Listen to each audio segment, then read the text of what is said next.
Welcome to the first lockdown with. Our guest today is Anne Bayford. She is a psychic medium based in London. She's also a consultant at the College of Psychic Studies. She specialises in holistic therapy and runs retreats around the world. In this podcast, we talk about how she came to become a psychic medium, her near-death experiences, and Anne tells us some of the tips she tells her clients for getting through lockdown. I'm Rebecca, and welcome to Lockdown With.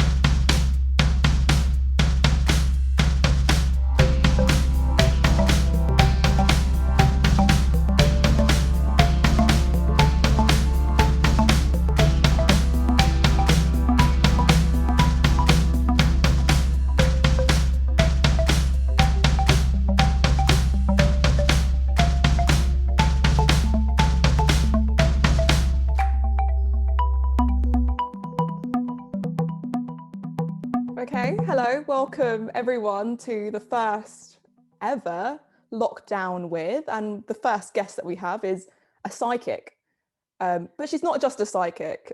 Firstly, she's my mum, so I wanted to put that out there straight away. Another really weird thing is that she's currently sitting upstairs, so we could be doing this face to face, but I thought this would be a great opportunity to work out all the logistics of this. So start with mum. If this goes wrong, it won't even go live. No one will know, and mum won't tell anyone, probably. I will. You will be sworn to secrecy. One of the reasons I wanted you on here, though, to talk about lockdown, was because you were the first person I spoke to about lockdown. Well, about coronavirus, because we spoke about it before it was even a thing, didn't we? Yep. This was when I was in China and I was teaching English out there, and I didn't even know it existed. And then I got a WhatsApp message from you, from the BBC recording of the news, and you said to me, you might want to wear a mask. And I was like, what is this? What is going on? There's some type of new virus. Do you remember this message that you sent? But it was, I think it was building up to it that you'd said that you hadn't felt well for a couple of weeks before that message, because you were saying about your asthma, and I said, well, the only time I ever played that was when you was living out in New Zealand with the pine trees and in that area. I said, but apart from that, you've really outgrown your asthma, and because we thought it might just be asthma at the time, and because your chest was aching and you said you were using inhalers and nothing was working, and I was just being typical mum by saying, have you done this, have you done that, and go and see somebody and all the rest of it. And then it was just literally, you said something about even by doing yoga, you was breathless. And I said, but that doesn't make sense. You don't get breathless by doing yoga, because I do yoga myself. And then I started thinking there could be something wrong. And then literally every so often, I don't listen to a lot of news, but when I was listening to the news, it sort of said something about this sort of virus. And I was like, oh. And then that's when we started engaging in the, when I said to you about, do you think you should wear a mask? Because, I thought, if it's not that, maybe it's the pollution, because we still wasn't 100% sure, was we, what it was. No, exactly. It was such a strange, whatever it was. I felt like I had a cold, but even with a cold, I could kind of breathe. But obviously, because I've got a history of asthma, if it was the coronavirus, because we don't 100% know, yeah. Yeah, it was strange. But to bring it back onto the texts, because one of the next texts you sent me was what you FaceTime me, and you just said, I think you should get yourself out of that country. And you said you could see what this was going to turn into, which was before anyone started talking about anything. You go on, explain what you were saying to me. And I actually said I think there's going to be like a lockdown, and I didn't even know, I've never heard the word lockdown. Well, they weren't a thing, were they? And it was literally from spirit. I was hearing lockdown, and I was like, well, what does that actually mean, lockdown? It was bizarre. But yeah, what happened was, I think that was, I was saying to people, I don't know if it's January time, December or January, I can't remember now, but it was something that I'd said, wow, I'm getting visions of almost like an apocalyptic scene, like there's a movie with Total Recall, I think it is, with Arnie Schwarzenegger in it or something, years and years ago. This is really old. And the view and the image of looking at the streets being totally emptied, and actually on that film was about some writing and stuff like that. And I actually saw that with some of my American clients, and now with some of my American clients, I'm actually hearing that. Anyway, but going back to then, I actually had said to people at a workshop that I ran in the January, a manifestation workshop last year, I'd said, oh, I said, that's really strange. I'm getting visions as if there's going to be an apocalypse. I can't An say. apocalypse. That's it, an apocalypse. Yeah. That's really weird. Why am I being shown that? And I said, that's like, people were sort of saying this to me. I said, well, I wonder if that's to come, because it was really bizarre, really strange. And then that's when I started hearing lockdown, and I was like, nah. And then I saw some visions of also sitting with spirit of like a petri dish where someone's making some viruses and stuff. And I'd actually said to somebody, and it was another consultant, that I said, why am I being shown this? So yeah, I can't say 100% this is exactly how this virus was created, because I will not take any legal action on that. Yeah, maybe not create a controversy on my first podcast. Thank you, Mum. I think, yeah. And I checked with other consultants who are mediums as well, psychic mediums, and they had said something very similar before I even said it to them. So this was all happening sort of in January, and then obviously, hearing the news and stuff, it was all building up. Yeah. Yeah, and then we got Nathan on the call and we booked a flight. Yeah, because Left. I think that the thing is, I sent you the recording, the clip of the BBC News, and I said about how they said this COVID thing, and I said, have you heard of the COVID? And you went, what? And like, Mum, I think you took it as typical, oh, Mum, overacting as mums do, and don't be so silly, don't be so ridiculous. And then I was saying, you got to get because I kept on hearing she's got to get herself out of there, and I was like, well, this is a bit extreme, because there's the mum part of me, and then there's the psychic medium, and having to learn to separate myself, or not go into the thinking mind, because that's the Anne mind, whereas the psychic medium, it's not to do with thinking, it's about hearing information. And I was like, all I kept on hearing is she's got to get herself out of there, and I was like, that doesn't make sense, it's a bit hyper. And then literally you weren't listening, in a sense, like, oh yeah, Mum, you're just I couldn't just leave. I had a life, I had an apartment, I paid for things. I was like, I've been here for 2 months, I've got a year contract. Surely I just can't pack up my stuff and leave. I've got to give this time. Right. And then she's not listening as usual. Rebecca's being Rebecca.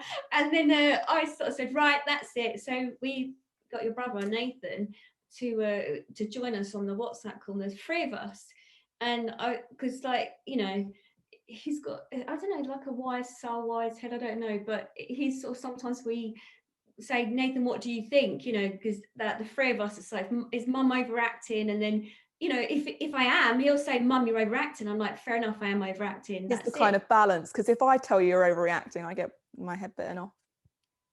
Anyway, so yeah.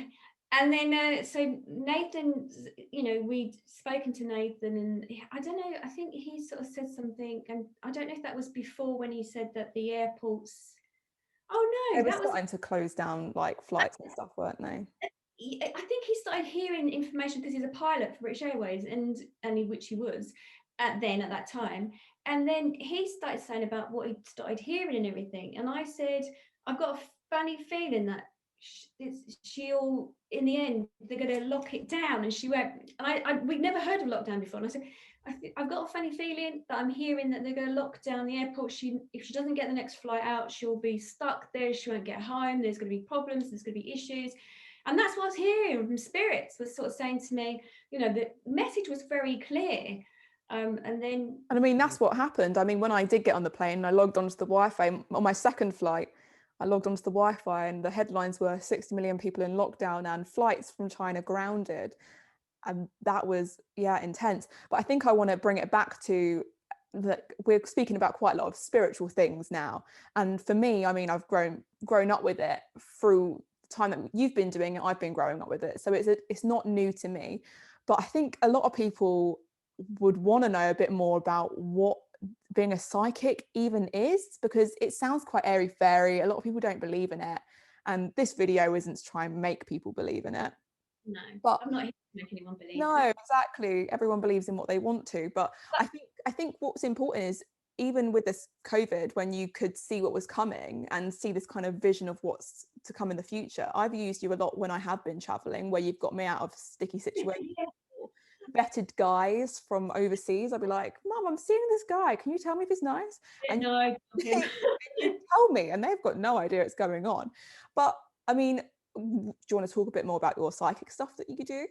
Yeah, but I was going to say, if you go back to that day, that China, because I think the whole thing, that was like a bit of a movie though, Bex, because it was like, literally you had 4 hours to sort of shut your life down to get as much money out as you can at the cash machine. You've got yourself in a cab, but there's pictures of you with your mask on. I mean, that in itself was like a movie because, thankfully Nathan got you on a flight last minute because he contacted British Airways and he used his staff discount.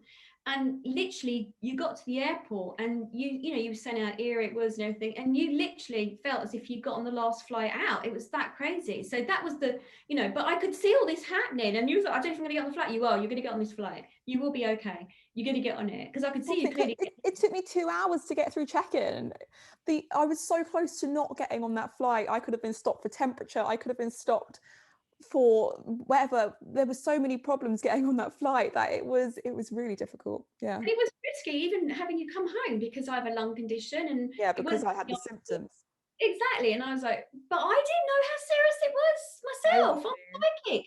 I didn't know people were going to die of it. But I was like, come home. And, I know we had a bit of a distance when you came in the house, was making sure there was distance and everything. But, nobody knew exactly. I mean, there was bits and pieces I was shown, but, it was like, wow. But yeah, that in itself was a bit of a movie. Now, going back to what's the question about the psychic about being psychic. One of the questions we got from Instagram was, what is a day in the life of being a psychic medium like? So I think people just want to understand what being a psychic medium is. I was going to say unpredictable, but as a psychic, you're supposed to know what's going on. Yeah, that means you're a really bad psychic. No, I mean, unpredictable meaning, yeah, because I'm also a therapist. So unpredictable meaning that, I might see 5. I mean, literally during the whole COVID period, it did go up to 7 clients a day, which is ridiculous, exhausting. But, normally 4 to 5 clients a day that I do this. And it might be that I have a therapy client because I'm trained in that, trained as a counsellor, and also do lots of other stuff, coaching and everything else, to being a psychic medium. So just really, each time someone, I go to my diary, because already busy for this year, my diary, I'll have their names written down, and then, I don't know exactly until I tune into that energy, and I'm like, oh yeah, okay, I can see why my guides aren't coming in, because that's going to be a therapy one. But I tune into that person just before I do, I sit with them on a session like we're doing now on Zoom, because it's not good practice like spend hours before a client comes to see what they're coming to see, whether they're a therapy client or a psychic medium client, whatever. So unpredictable meaning that, to be honest. And also, the unpredictable bit, what also I mean is that literally, you'll get a client that comes to see me, and they might have a client who's come to see me for therapy because they've been recommended to me, or that's the sort of thing they need. And then next minute I've got their aunt standing behind me, not that anyone sees it, but I do feel that presence. And I might have their great aunt saying, she's not being totally honest, she needs to tell you this. And you're like, oh crikey, okay. And then luckily I work hand in hand, and I'll sort of say, do you remember such and such? And the client never ever says, how do you know that? Well, sometimes I do, but they're not in the therapy sessions. And then then that reveals something else, and they start exploring that avenue, and it sort of unlocks stuff. So yeah, it's been a funny time working as a psychic medium and as a therapist. And some people who don't believe in this stuff, as in the psychic work and spiritual stuff, and they don't believe that, some people believe once you die, that's it, you're gone. They're not going to hear any other information, which is pretty sad, really. But so when they're sitting with me in front, having a therapy session, and then I might mention about, well, I can see such and such, it's a bit of a strange one. But yeah, I mean, look, I never started my life believing this is the job I was going to do. Well, this was going to be one of the questions I was going to ask you, was what inspired you? And I mean, I know the story, but I mean, I think it's really interesting because you didn't start off like this. I know you've done lots of different jobs. You've done zookeeping at Chessington. You've been a store detective, right? You did window dressing, like manager, a PR, worked in a private hospital, done loads of things. Yeah, exactly. So for people that don't know, and people that aren't part of your kind of, not follow, I don't know, following, part of your following, people who have followed you, if they're not those type of people, then like, what made you do this? What made you become the psychic medium? Yeah, funny really, because from a young age I kept on hearing and seeing things, and apparently I later on found out even from birth, literally there was, people saw things around me, and I never really believed, and I was like, well, what load of rubbish. Um, I personally believe now the work that I do, I was born to be a psychic medium, but just kept on ignoring it and pushing it away and didn't know what that actually meant. And I And think this I is just think I think we knew in the house you were psychic also, because I mean I couldn't hide anything. And I mean, parents are nosy at the best of times. Like I gathered that from all of the people I know. But I mean, I'd be planning on doing something and being like, I'm just going to see such and such, and you'd be like, you're lying. Tell me exactly. I know exactly you're going here, here, and here. You're going to go on this, and you'd know everything before I was even going to do it. And like I can't get across to people that that wasn't just a parent's knowing, that was some type of really weird psychic it's ability, because there's no way that you would have been able to predict half the stuff that I was gonna do. no.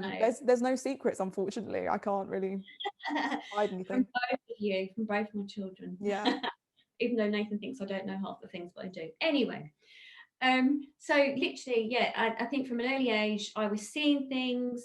I would, had children create invisible characters, sort of saying they have an invisible friend for tea, or, pretending with their dollies that they're communicating or whatever. I mean, not that I was a typical female even at that time. And then I, Female as oh opposed to no, a typical male. meaning, yeah, it's strange that way. Well, I've had many lifetimes as a male as well, which This is too maybe. much for people that don't know what this is. Let's ease them Um, in. so okay, so no, literally, it was like I would play with snails or animals in the garden or insects, and I could hear them speaking. And I was like, Yeah, okay. but was I imagining it? I don't know. Anyway, there's a long story to that. But anyway, so that's as a child, and mum used to say as a kid, stop telling everybody you can hear the sounds or people talking or when no one's there that they could see. Stop pretending. And I remember there was a situation I actually got a wallop around the head. Stop lying. And I was like, but I can see that person at the top of the stairs. Stop lying. You're making things up always, Anne. And you're always over dramatic because of things I could see. And then, so, life happens and started blocking it out, thinking maybe I am going crazy, which is another topic in itself. And then, I think life happened, and, as a zookeeper, I was aware that I could pick up on animals and what was going on, and I could hear them, but again, I was told not to say anything. So literally life went on, got on with everyday work.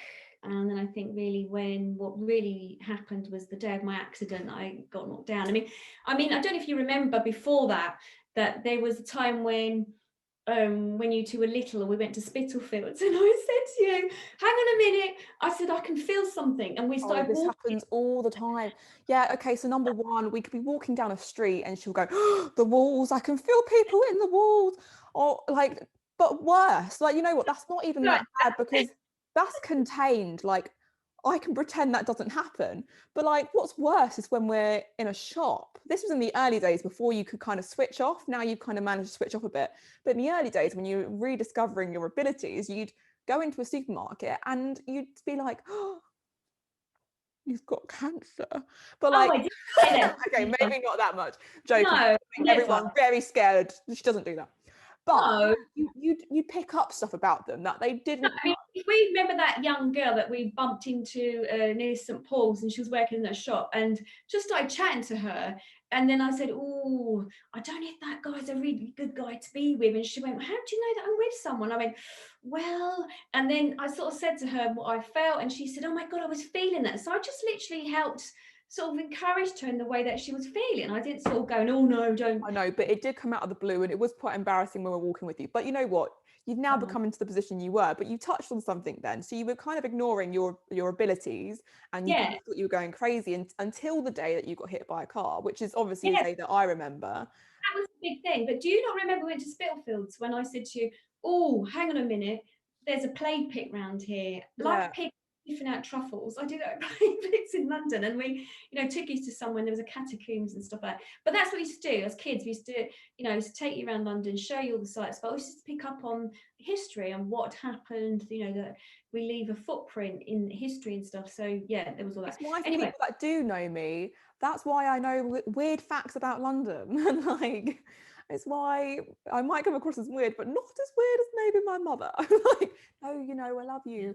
Yeah, the day of the accident happened when literally I was leaving the office, and you two were both in primary, so I think 5 and 7, and I literally had to post I don't know how great detail you want me to go into, but I literally had to post a letter, post a letter, and I was deciding whether to post it where we live, which is a total different area from where I worked, and I was leaving the office, and I was like, yeah, no, go post the letter, and literally I pressed the button on the crossroads, the pedestrian crossroads, press the button. There was 5 other people with me on that day as well, so I was literally the only one that got knocked down. And so pressed the button. I remember a green man, and it was like bleeping, and there was a middle island, and just as I got to the middle island, I remember hearing everything's going to be okay, and it was like literally. I then questioned, well, who's saying that? Why would I be saying that? I mean, I was literally thinking, should I post a letter? Should I go get a newspaper? What should I do? And then hearing that voice, it sounded familiar, like my nan, and my nan had died since age of 15. I was 30-something years old, so it was a bit strange. So, but it stopped me in my track, and I was like, oh, rubbish, whatever. And this all happened milliseconds, and people had already started crossing the road, the other section of the road. And literally I was just told, you know, I said, oh, it wasn't I was putting it out there to ask anyone. I was just thinking in my head, shall I get the letter? Shall I post the letter, or shall I get the newspaper? And that literally quite normal, isn't it? Yeah, like you do, like everyone does. And it was literally, what came back to me was like, and it was an external, I heard a voice. So it wasn't internally in my head, external voice saying, buy the newspaper, which didn't make sense because it meant going at an angle, and it would have been better to have gone straight across the road to, well, I did thought at that time. Anyway, I was still questioning. I was like, oh, well, whatever.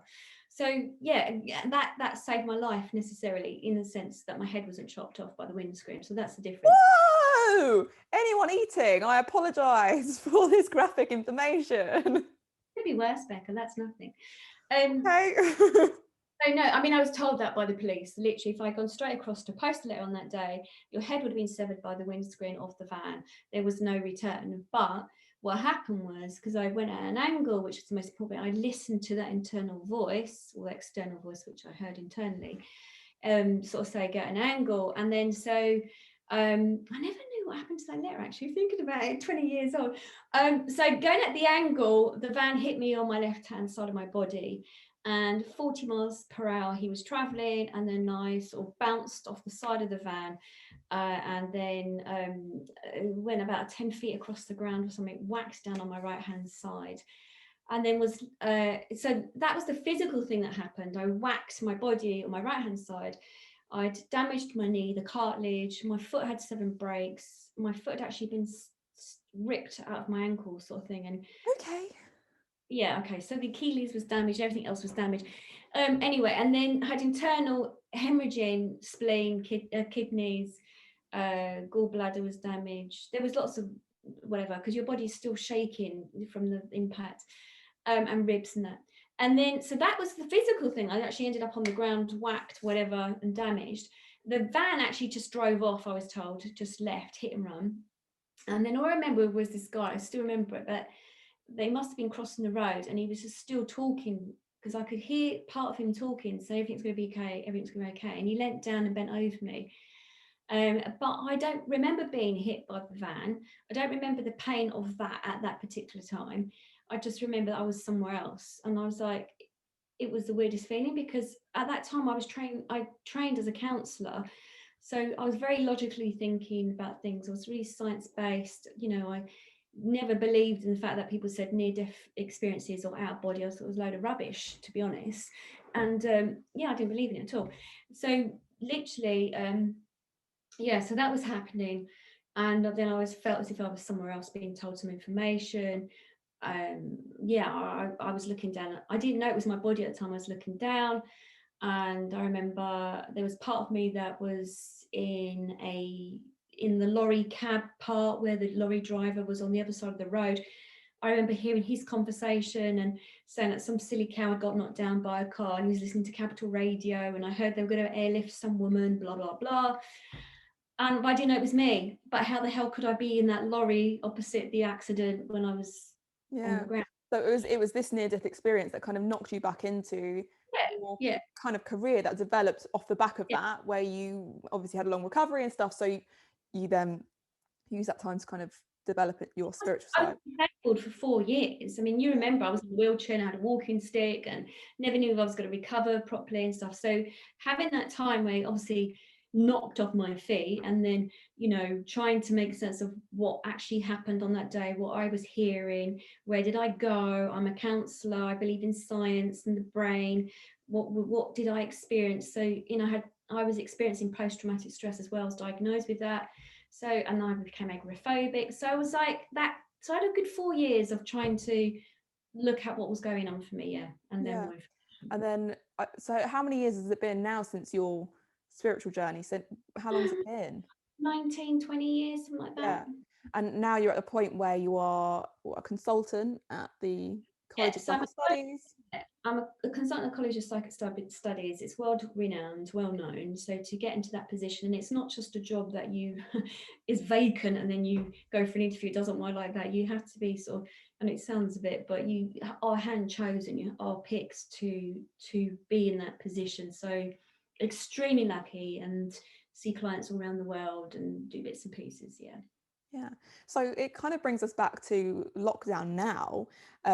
Because I imagine all of your clients would have been, well, I know because I know you, but your clients used to be offline, used to go to the College of Psychic Studies, or you'd have clients in the house. And then obviously now lockdown hit. And like everyone, your kind of way of doing your work had to change. So now you're mostly based on Zoom. But there are benefits of this as well. I think from what I've seen of what you do, you now have clients from around the world that you can see on like a daily basis if you needed to. Yeah, it's funny because beforehand I loved going to the college. I mean, that would be 2 days a week. I go to the college to see my physical clients. They'd come to see me and they'd book up and they'd travel. And it was funny. I remember one client who'd tried to travel down from Peterborough, and that day when I was at the college, she had to cancel because the snow stopped the train. So I don't have that anymore with clients. And the course work at the college, I still work at the college, but I have clients from them that come through on Zoom now. I see that the clients through that way around. So still 2 days at the college, and the rest of the week I'm my private clients. And yes, the downside to seeing physical clients at home was you have to make sure the house is tidy and everybody else has to be quiet. So you remember, I'm hiding in the bag somewhere. luckily we've got rooms where the doors are shut and they come upstairs into my therapy room, which is this room. But sometimes it's not ideal, and sometimes when you have physical clients come in, you can't sort of, once the session's finished after an hour, it's like you can't really rush everybody out. Right, I've got my client in 5 minutes or 10 minutes time, because of confidentiality as well, because I don't want people to bump into each other outside. So you'd give each other a good half hour between clients. But it's physically it's different in that sense, but it doesn't work any different on Zoom to physically seeing people. It's just as good. I mean, it's brilliant, actually. It makes no difference, because you think, if I'm connecting with spirit, you can't see them, I'm still getting a good Wi-Fi with them, as like I'm doing on Zoom now. So yeah, so that was the difference. And my world now clients, I mean, I've got clients, I'm looking at a map on the wall here. I mean, I've got clients from America, Australia, Canada, Dubai, Singapore, India, where else? Spain, Italy, Cyprus, Greece, where else? UK, anywhere in the UK, Ireland. Which is amazing, because back in the day, I mean, even, Oh no. well, I'm making myself sound old, but like back in the day, I mean, even 5-10 years ago, you wouldn't have been able to have seen that many clients. Like you wouldn't have been able to have those clients. It just wasn't possible. I know I've set up a website for you, and a lot of people are finding out through your social media sites and stuff like that. That wasn't a thing. So like lockdown has been a catalyst for change. Yeah. That is kind of, we're still online, but we're kind of changing the way that we do business. But something I kind of wanted to go back to was, you are in such a unique position as a therapist and as like a psychic as well. I think a psychic makes it different than just a therapist, because therapists, listen, take it on board, and then help with people's issues. I mean, I'm not a therapist, I'm not going to try and sell the role, but as a psychic, you kind of get that kind of intuition about what people are thinking, or you get messages from the other side about actually they're lying to you, they're actually thinking this. So What a lie, but they're just not maybe. lying. So what I find interesting is that through this pandemic, you've had lots of different clients from around the world, but even in the UK, you've had a lot of different clients. And you would have been able to get a pretty good gauge of where people's heads and like headspace was at during the pandemic. I know the type of clients that were coming to you maybe changed a little bit. Either that, or clients were coming to you with kind of new problems, or were just having the same problems as other people. Lockdowns were having an impact on the mental space, and the fact that we had things taken away from us, like we don't have any external kind of stimuli. We don't have the conversations that we could normally have. You can't just go to any inside space and speak to people. So people were showing different types of problems, I imagine. So let's look at that, because if I think before all this, I was so as a therapist, I'd have clients with phobias maybe and stuff like that would come to me as a therapist.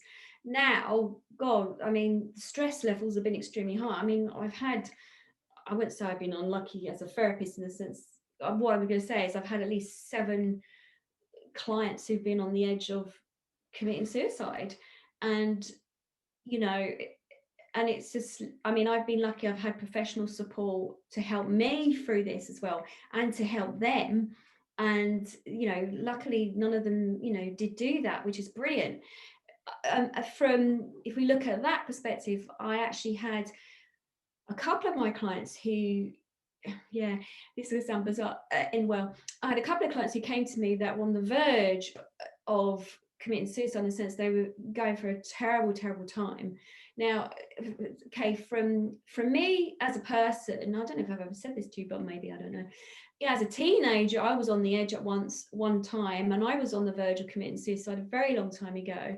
And actually did lead me to have psychiatric help. You know, at one point I was sectioned in a psychiatric hospital when I was a teenager because of what I'd gone through and everything, not realizing that all my past had built up and I hadn't been able to express it or to share it with anyone. So I've got that sort of insight from that point of view. But also, as a, you know, as a therapist, having clients coming to me, and, you know, you're hearing their story, you're working with them, and you have to be professional as in the therapist.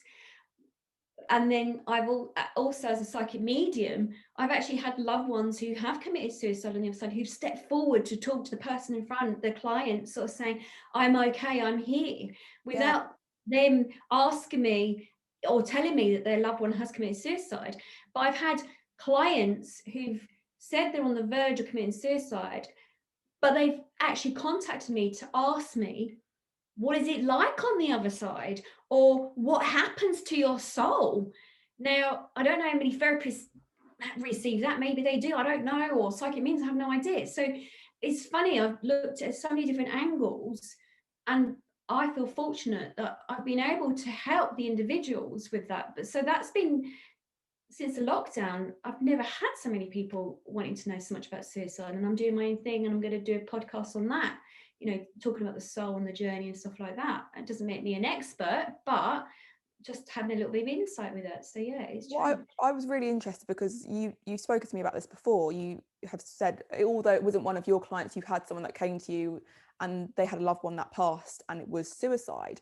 And I know you just said you're going to do your own kind of podcast, but I don't know if you want to mention briefly about, I remember you saying that they were when they did pass, they were really surprised about, oh, what did I do that for? Or like, I don't know, could you tell people a bit more about that? It was one of my clients, but of course, you know, confidentiality, I never tell you their names or anything else, so don't have to worry about that. Becky doesn't know any of that bit. I don't know, I wouldn't listen anyway. I just listen to the cool stories. I know, she's very true. But I'm just trying to think which one, because there's been a couple now that have done that who didn't realise. But I think I was saying to you the other day that it's quite sad in a way. Yeah, there's been Yeah, okay, I'm just being reminded. Okay, thank you. It was literally, I've had 2 young guys this has happened to, where they didn't realise that they were using drugs, which is absolutely fine. You do what you like. I'm not here to criticise whatever. But it's against the law. Well, whatever. I'm just a psychic medium and a therapist. I have no idea. Well, Not our I do. discussion. No, that's another discussion. Not our But problem. you know, they were using substances, and in both situations, well, let's say in one particular situation, he was very down in himself, and his was an actual accident. So whether we can actually call it suicide or not, to some degree, it was accidental death. But the person who came to me wanted to, she didn't tell me why she came to me, but after she told me at the end, was, you know, was it accidental death or did he commit suicide? And I went, he's shocked because he didn't realize how easy it was to die. So his shock was that when he came through in spirit, he really did not understand how easy it is to die. And he didn't try to attempt to take his life. So whether that's a true suicide or not, because it really wasn't. But with him, the information was that he was absolutely shocked how easy it was to die. And I was saying to you about how the vow was very like a net curtain. It's very fine. You know, if we push that balance, you know, if that's it, you're gone. That was his case. I must tell you this, not one of the suicides that I've had, now, this is not exaggeration. I've had up to 30 suicides that have come through in spirit. 30, okay? 30 working as a psychic medium, that's a lot. And not one of them has said, I did the right thing in committing suicide. It's better on this side than it is where you are. I've not had one of them come through. Every one of them has said they have been surprised and shocked that how the thin the veil is of dying on the other side. And when I mention veil, it just literally means like a wall or a gateway or that stepping across. And they've not one of them have been happy with what the conclusion is. They've regretted taking that action. Because I'm aware we've gone quite deep here and covered, I mean, we're covering suicide. I mean, we've got to be careful here, but I think the reason why I think it's important to cover mental health during the lockdown and speak to, I mean, I have a therapist in front of me, and I think it's important. I would like you to kind of maybe either give some advice, or what I'm trying to say is that I think it's so completely normal for people to be going through all the different levels of being happy and sad and feeling all of the emotions during lockdown. And I think as a therapist, you see the worst. Like, you see the people that are at the end, like they don't know what to do. I mean, not everyone gets that stage, and that's a good thing. But for those people that are thinking that they are going towards that end because of the effects that we're seeing with lockdown, with stress, with pressure on different careers, like what's your message to them, and like what should they do? Yeah, I mean, look, as a family, we've encountered stuff as well. I mean, I know you're going to cover this at some point. I mean, you know, as a mother, you know, the shock, the news of like your brother, my son, losing his job, being made redundant, and, you know, as a pilot, that was so unexpected. And then having our own family issues as well. So it's not as if that we don't encounter stress ourselves. And as a therapist, it's not that we don't encounter stress. Of course we do, you know, and the amount of people that have sat in front of me, I've had, I'm not mentioning no names, nothing different, the amount of professional people, not saying if you're not professional, you're not going to have any worries or whatever, but, you know, I've had professionals as in medical professional people, GPs, consultants who've sat in front of me as a client, and I've been their therapist. So we're talking, you know, it's irrelevant, your job description, your social class status, the amount of money you owe. I mean, literally, my clients, I've got a wide stream of different clients, and from billionaires to multimillionaires to millionaires to regular Joe blogs to whoever. It doesn't matter who you are, it's irrelevant. Everyone And still feels all the of same emotions course, because of course. we're only human. Yeah, and you've been here when I've had extremely well-known VIPs who've come here, or I've had them online where, certain roles and positions they play in society, and we've seen them on TV, that. So having stress, having any anxiety, I mean, some people will say, well, how do you know it's stress or anxiety? The minute you start feeling not yourself, that's occurred quite a lot for many different people. And again, it doesn't matter what job, what whoever you are is irrelevant. Woman, child, man, whatever, makes no difference.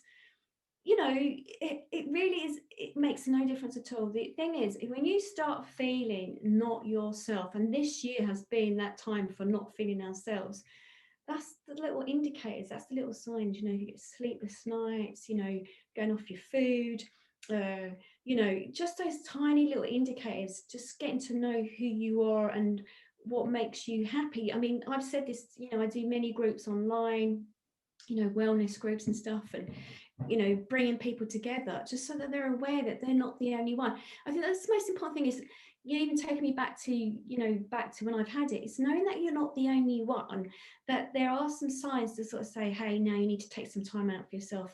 And I'm really an advocate of saying self-care, and that sounds a bit woo-woo, but self-care in the sense of, look at what you're eating. And it's not like this is a health advert, but certain foods are going to make you feel crappy. So if you can look at what you're eating, getting out the house, even if it's raining, get out the house even for 5-10 minutes, even like myself, even recently, I had an operation, it's been difficult to get out, but just trying to push myself to go for a walk, because physically it's been painful. But it's so important, like daylight and, taking time out for yourself. And I've said this to other clients, find what it is that you like, whether it's making your playlist with music, or listening to a book, or reading a book, or watching TV, your favorite programs. Cut back on listening to news and everything, because years ago, one of my jobs we talked about earlier, I was a press release officer, so one case could be printed about 6 or 7 times, and then you'd hear it on the radios. It's the same story, but you're just hearing it so many times, and when the brain hears it, it's sort of like, already it starts making you worried, like, oh my god. And so your nerves, your stress levels are built up. And also research about the sense that when you hear information, you get stress, your body's a chemistry set, you're producing those chemicals in your body, and what that means is that cortisone, and that's stress hormone. And we know, like, that hormone, back in the day with our reptilian brain, that was produced so that when we had a dinosaur, we'd run away. But we don't have dinosaurs now, we don't run away, we keep it chemically built up in our body, and that can accumulate over time and cause stress. It's, stress isn't just mentally in your mind imagining, you're stressed out or anxious, or you can't sleep, or whether you can't sleep, that's a sign, that's a symptom that something's not quite right. So listen to yourself, look at what's going on for you. If you're feeling a bit different from how you were because you might have lost your job, money, or house, or home, or a partner, or a loved one, check in with yourself, have an idea what's going on for yourself, and then start being kind to yourself. And I'd also say reach out either to friends or to loved ones, people that will listen to you. If you find it hard to communicate that, to talk, because everyone deals with the world in a different way, then write it down in a journal, look at what's going on for you, somehow get it out of your system. So what's good also is physically, is getting out, as I said, for a walk. Physically, that then releases some of those chemicals that you've built up in your body. Cry if you can cry. If something's making you feel upset, allow it to come out. Again, it's a chemical reaction. There's chemicals in your tears. Your body, is that vessel that is showing you there's something not quite right. But the thing is, it's really not to feel alone with it. It's about speaking out. It's about, finding out more about how you tick, what makes you work. You can't have someone telling you, oh, this is because of blah, blah, blah. You have to look at it yourself. You have to become wiser about yourself. And I think, you know, what I've said to clients is, if there's something using this time at the moment, if there's something you know you've always wanted to do, then do that online course to keep the mind active. You know, do things that you want to do. Is you know, there's been some downsides, but it's also been some good sides to it as well. You know, I've had clients who've done courses online, they've now had more time at home with family members. I think everybody's reevaluating things in a different way now. So there are negatives, but there's also positives to it as well. Yeah, I think this is the thing. I think the pandemic has kind of forced people to have a connection with themselves. I think there are a lot less distractions. And I think that connection that we're rebuilding with ourselves is something that's going to be challenging, but also is such a positive thing to do. There aren't any distractions anymore. I mean, life is a choice. Like, you choose what you want to do. And you can either, I love this, that I can't remember who said it, but you can either live by default, you can either live by default, or you can live by design. You choose that design. You are literally one choice away from changing how you live. But it's the little things every single day that you can change, like turning off your phone, turning off the news notifications, getting off social media, stop watching things that you don't like, read a book. I totally agree with you, but when you're in a negative mindset, when you're anxious, when you have depression, it's not as easy. You don't think you've got choice. And that's the thing. Yeah. And that's what people have to realize. You do have a choice. But it's very hard if you've just, you know, you've lost your home or you've got no money and you're in fear, state of fear, thinking, what am I going to do next? Because then, you know, you get bombarded by all these chemicals. It actually creates physical symptoms within your body. You know, you can be lethargic, you can go off your food. There's lots of things that can happen. People can have eczema, they come out, asthma can be triggered. There's lots of things that your body can do. And when you're in that, it's like you feel almost like you're spiraling out of control. So it's like, yeah, people do have a choice as long as they know they do have a choice. And I think when you're in that mindset, sometimes people don't realize they do have a choice. I don't think it's as simple as that for some people. There's many different people going through many different things on many different levels.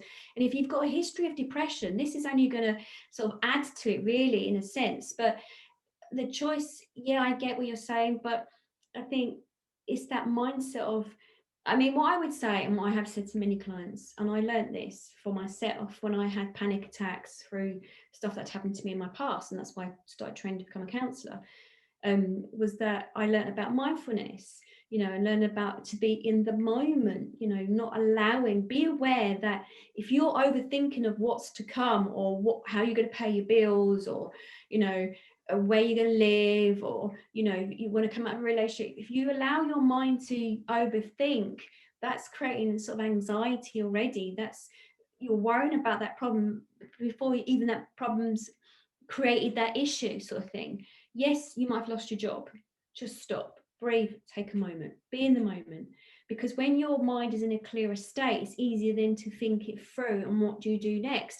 And, you know, the part of me as the spiritual side, I feel that we go through this to help us to recalibrate, navigate your system in the sense of to look at life in a different way. I don't feel this is all negative in a way. It's like, you know, when I lost my job because of my first operation 3 years ago nearly, you know, at the time I was like, oh my God, how am I going to pay my bills?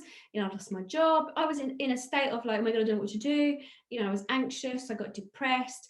And then luckily for me, and luckily because I have my skill sets and, you know, and my tools, and that's what I teach my clients, I actually just sat there and I was like, okay, let's look at it from a different perspective. And that was my choice, to look at it from a different perspective. But I was aware of that because I had the tools. And it was like, well, maybe this is a bigger reason. Maybe there's a bigger plan. Maybe I was meant to leave that job. I hated that job, but I didn't leave it because I thought the worry of paying my bills. Actually, when I left it, that was when I became professional in this. This is when it was the best thing that happened to me, because it made me thinking, well, what am I going to do? Well, how about then I see, you know, clients and do my therapy work full time, because at the time I was only working part-time therapy based and part-time at the hospital doing what I was doing there. So for me, I have this true belief that when things are happening and the lockdown, there's reasons for it. It's actually making us look in a different way. It's teaching us to look at life in a different way. I mean, lots of people who've now had to go online to work instead of traveling and commuting to London, Well, for some people, that's absolutely fantastic because, you know, they now have a choice. Their companies are now saying, we don't need to have this fancy office wherever it is, maybe in London or wherever it is, you know, and you have to spend so many thousands of pounds each year commuting in, and the stress levels of that, and rushing, you know, leaving the dark of the winter morning and coming home in the dark winter night. Maybe now you've got a choice, so you can work from home. But then again, saying that, for some people, they like the fact that they could commute in, that their day has been defined by getting that train, and, you know, maybe they don't want all their family members around. So you have to weigh out for you as an individual. You have to weigh out, you know, what has the lockdown shown you, you know, what are the benefits of it, and focus on the benefits. Focusing on the negative side doesn't actually help.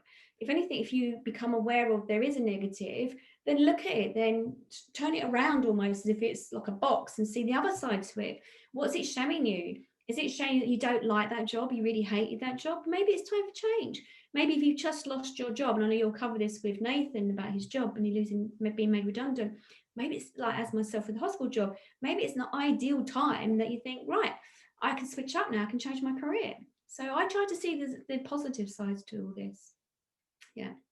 I think we've covered loads of information, and I'm aware that we have covered some really heavy topics, and I think it's been good. I think we've discussed a lot of mental health things, and we've discussed what to do when you find yourself in one of those situations. And I think we could all find ourselves in one of those situations. So I hope there are some tools and just a conversation that people can turn to if they do need to listen to some advice, for example. I think to bring it back to where we started with your psychic work, and how we spoke at the beginning about the fact in January you saw this apocalyptic like world, shops boarded up, streets emptied, which we've seen. Maybe living through it, it's less bad than one of the movies. I feel like the movies make it a lot worse. We're humans, we adapt, we go through it, right? Yeah. So to kind of bring back to your psychic stuff, and within your psychic kind of community that you have, you know, like-minded people, what do you see going forward? What is your prediction? Can you give us one? Okay, I actually did think you were going to ask something else, in the sense of, What? yeah, in the sense of, Don't tell me when the world's going to end. Just don't tell me. No. When you said, I thought I could hear this, whether you had thought this or not, about some of the people who had came to see me initially before this broke out. And we're talking different officials who'd come to see me and asked me if certain people were going to be okay. That's absolutely fine. Let's quickly move I mean, if you want to cover that, no, you can, because I know that we have people. I mean, you've already spoke about how you've had high profile people, you've had celebrities, etc. We know that you've already covered that. I'm not breaking any news right now, but obviously because of the coronavirus pandemic, and you've had high profile people, and obviously the coronavirus is there. So of course you've been there to use your psychic abilities and everyone listening to this can take that as they will. Yeah. Fine. And very much like with the work that I do, when, you know, there's been a kidnapped or a murder or stuff like that, you know, that's going off into something else. But yeah, who they would ask me where people are and stuff like that. Anyway, so prediction. Back to your prediction for 2021. Are we going to see the end of this pandemic? Are we going to move out through this? I know things change a lot, but can you give us anything to work with? Yeah, well, I already said that I saw it mutating anyway, and I saw that, you know, not so long ago, where I said, oh, it's going to mutate, we're going to need another vaccine or something to mutate with it, because that's what I'm feeling. And then it feels like it just fizzles out all of a sudden, which is really strange. Look, with this pandemic and stuff, it's very much like when we go back to polio and TB and all the other viruses that we've had over the many years of going back. And, you know, this look, I know this is bad in a sense, and look, I'm one of the extremely vulnerable people. Yeah, you are. And it's like, I've had those moments of little, like, going outside and a jogger's run past and breathed out, and I'm like, oh my god. Hold your breath. And you know, I'm human. After all, I'm human. I'm having this experience as well. The therapist, the psychic medium, I'm still human, just like many of you are, a mother, father, brother, sister, whoever. You're many different shapes and forms to many different people.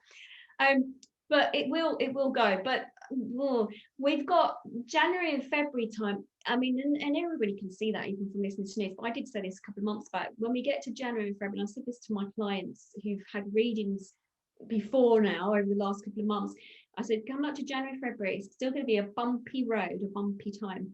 Now, also from that psychic side, you're going to get a lot of endings for lots of people, and that's not just with sort of saying, oh, people losing their job. I don't mean that, but I mean that comes into it. But from the energy point of view, there are going to be a lot of endings for lots of people, and the good thing is the endings, we know then that brings forward the good new things, beginnings. Okay, but you will have that sort of that period of time where it really is about how you embrace it. So it's like, you know, when an ending comes, it's not doom and gloom. It just means it does no longer serve you. You're not that person anymore, and it's about letting go of that so you can step forward into your new life. But there will be that middle, that transition, that time where you don't know what you're doing, you don't know where you're going, and your brain's going to be searching out what do I do, because that's how the brain's been programmed, is to sort of try and solve the issue.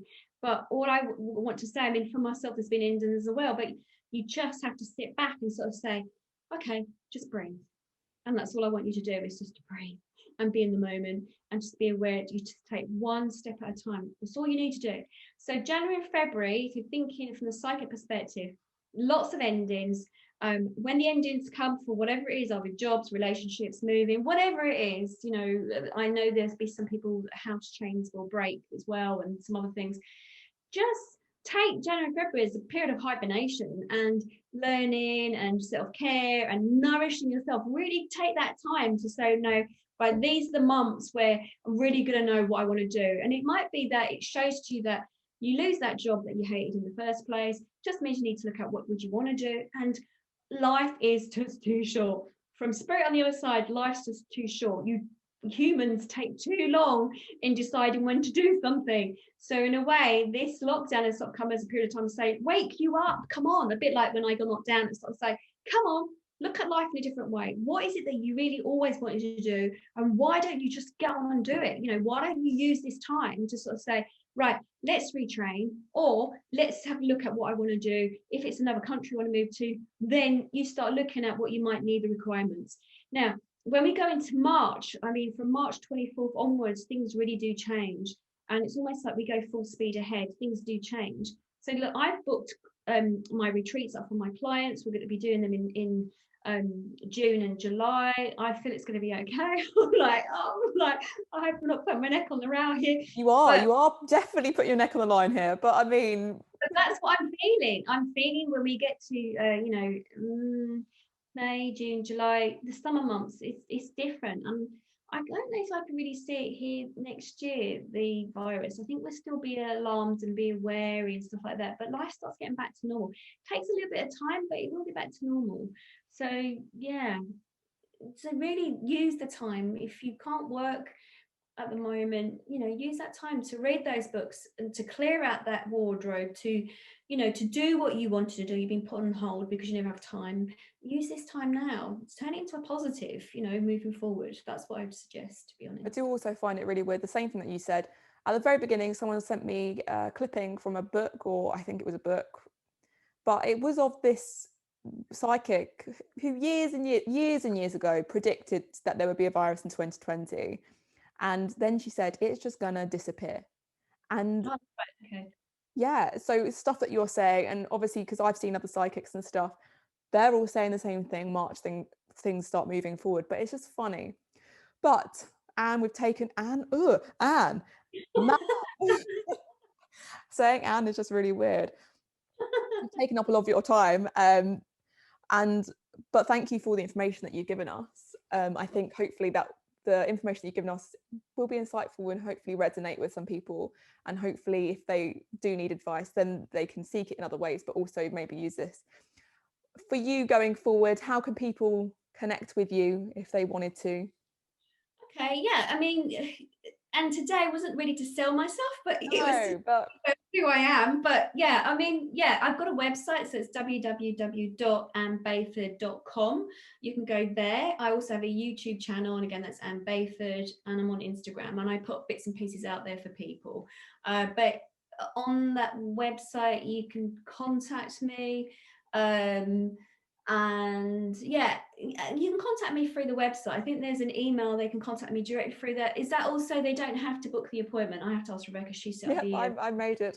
Any complaints about the website come to me, but there is a contact section and there is a form you can fill in, or there's an email address. But and also so you're on Instagram, so I'm sure you can answer your and they can message me there. I'm quite happy to take messages from there. It's absolutely fine. Yeah, so it's up to them really. Yeah, And the free content on YouTube, they can listen to me and hear information if they want to as well. and you're running your retreats again once this is all over. That'll be fun. Yeah, and I mean, you know that I've been doing workshops online and I run regular courses online. I combine, because I have got my science head as well. I like to combine both things, the spiritual stuff and also with the therapy stuff as well, because I'm an NLP practitioner and life coach. So I do that. So whatever. So I combine everything, because we're not just one person, as we see, we're many people. And I believe using all those skills and tools to help people, you know, it's important.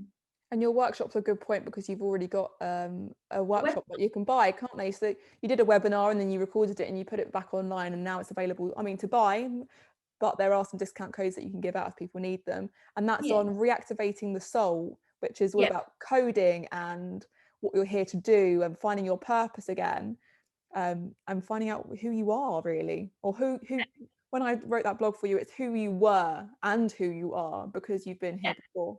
Because I get loads of downloads from Spirit and everything, so it's easier. Sometimes I just do like the blogs and you rejiggle them about. But as we know, the Spirit wasn't happy. You changed one word, and I said, no, you need to put that word back in. And you said, Yeah, I tell you what, I'm a copywriter. I've done a lot of writing. I do a lot of editing, and the fussiest people I've ever come across, if you can call them people, are the spirit guides that Mum has. They'll literally, nope, I don't like it. What word would you like?